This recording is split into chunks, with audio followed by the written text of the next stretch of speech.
We're back. It's your host, Mondre Allen, the Love of the Game podcast crew. The fellas, we still here. We're back. Crescentberry Fieldhouse. We're watching an amazing game between the Augusta Jazz and USC Aiken Pacers. Right now, something important behind us is happening. We're recognizing the honor roll student athletes. Before we talk basketball, I want to make sure they got they just due.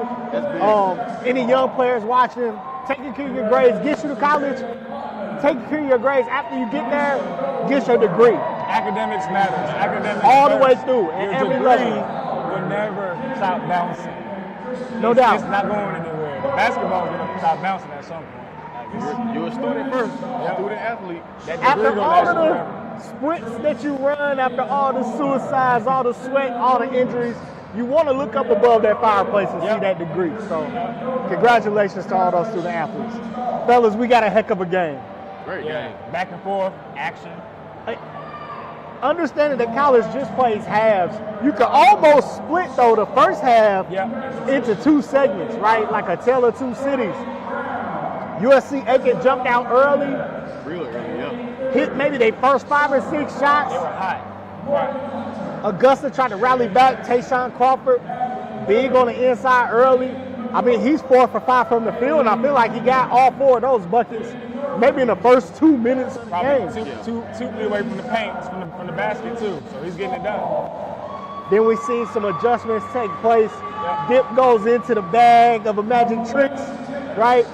And goes small, takes out the big fella. Augusta goes on a run, and that's where we end up 47-36. Augusta. What are you guys seeing from the game right now? In the pregame, I mentioned I thought it was going to come down to coaching. In that first half, it came down to coaching as far as that adjustment. And the adjustment he made, like you spoke on, was taking the big man out and kind of leveling that game. So the speed was even.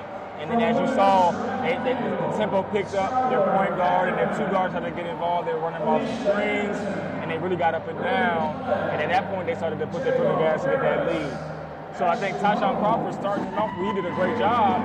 And then when they made that substitution, they showed a different hand. They showed something else. For sure.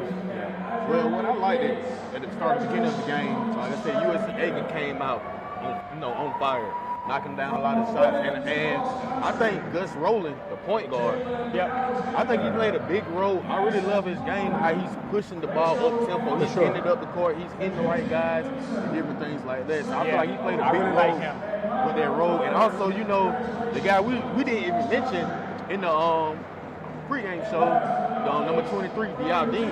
He came out with a dunk, nice dunk, came down, knocked down a 3, stuff like that. So I was really surprised at him. But just like we assumed that Dip was going to do, he made some adjustments. And also, like you say, Tayshawn Crawford came and did his thing. But we got to speak on Rafael Montero. Went 12 for 12 from the free throw line. 4 for 7 from the field. Like, he's cooking. I see why he has a chance to be player of the year in this conference. And this is a tough conference. It's a tough Peach Belt conference, man. So usually when we're looking at championship type or winning type teams, we're looking at backcourt players. We're looking at backcourt. Although they're not leading their team in scoring, I think the fact that they're consistent, they're stable, they're making those entry passes, and they're tough. On the defensive end, they're not allowing penetration. Augusta's point guard and their 2 guard they're just strong guys. Sitting down on defense, being solid, being disciplined. Tyree Myers and Miguel Arnold, they're extremely physical guards. And it's hard for USC to break them down and get into those gaps in the paint and break the defense down. So I think that's why they're winning too. We talked about one thing, and I got boring on us a little bit in the pregame, but we talked about screening and rebounding. When I look down at these shot totals, right, USC Aiken 12 for 30, not a big difference. Augusta 13 for 29, right? 3-point shooting 4 for 12 for USC Aiken, 4 for 11 for Augusta. Very even. But when we get over here to this rebound total, oh man, night and day. Oh man, 24 rebounds for Augusta, what you said was 11 for UNC Aiken. The team that screens better, the team that rebounds better, off the time, that's a difference maker and you win a game.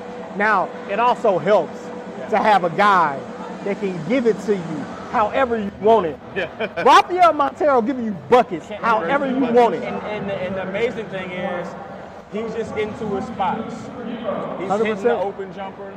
He's coming off the screens and they're finding him on those rolls.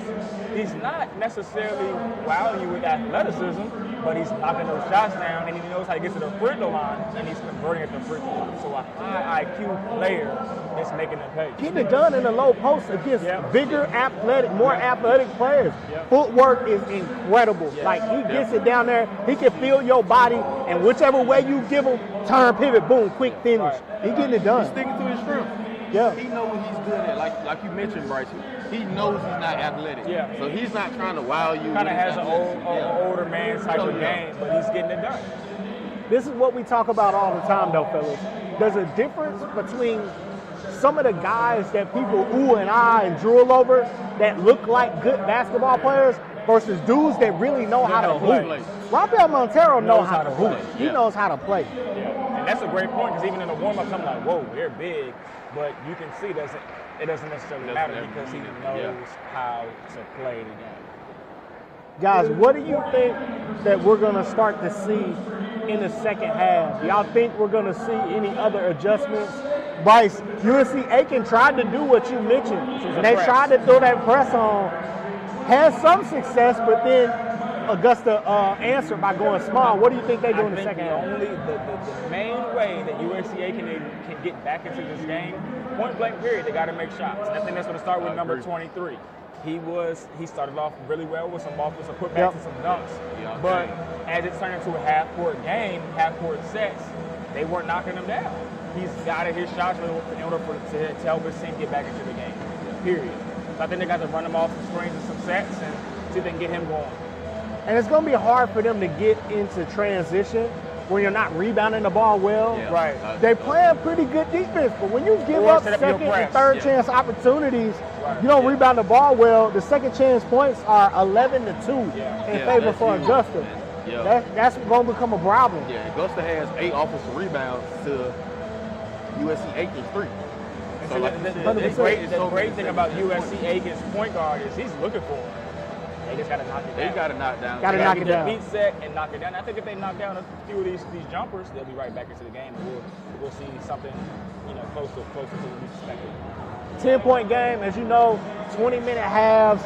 We're talking about, an 11-point game, which is nothing. We have an eternity of basketball to play at this point. Infinite amount of time for them to come back. I think, Bryce, like you said, USC Aiken has to get out in transition mode. They got to run. They got to get easy opportunities. And I know all coaches don't necessarily like this. Maybe you end up taking a few more transition threes than you normally would. But when you are having such difficulty on the boards, you almost don't have any choice. Like, you got to gamble a little bit on that three-point line. I'm not saying they chuck it up on every possession, but you may have to shoot a few more. Yeah, for sure. Because I mean, they don't have the matchup necessarily in the paint. So I mean, their best bet to me is they gotta hit some shots and get out in transition. They have to. And I was surprised by that too. I was a little surprised that even after Tyshawn Crawford had been on the bench for an extended amount of time in that first half, that Aiken didn't try to counter by going to the post a little bit more. I expect more from Shaquan Jones. I'm expecting him to step up because, he's 3 for 5. He has 0 offensive rebounds and 1 defensive rebound. You can't win like that. Right. With 6'7", one of your most athletic players, he's going to have to get on the glass and help the guy out. And he's certainly a player that's talented enough to go and do that. Yeah, definitely is. I would expect that Tyshawn Crawford has 9 points now. I would think that if they want to get a comfortable win, 10, 12 points, he's going to have to end up with close to 20 points. I'm interested to see what they do when they come out of halftime with him because he did sit so long. And he's going to have to get back into the flow of the game, the rhythm of the game, and break a sweat. What is he going to do coming out of the huddle, out of the timeout at halftime? So, guys, anybody feeling nervous about their pick right now? I'm still comfortable. I'm very home comfortable. team, you got to go with the home team. I'm rolling with Dip with the drip. Dip with the drip. With the drip. Hey, that's all for our halftime show.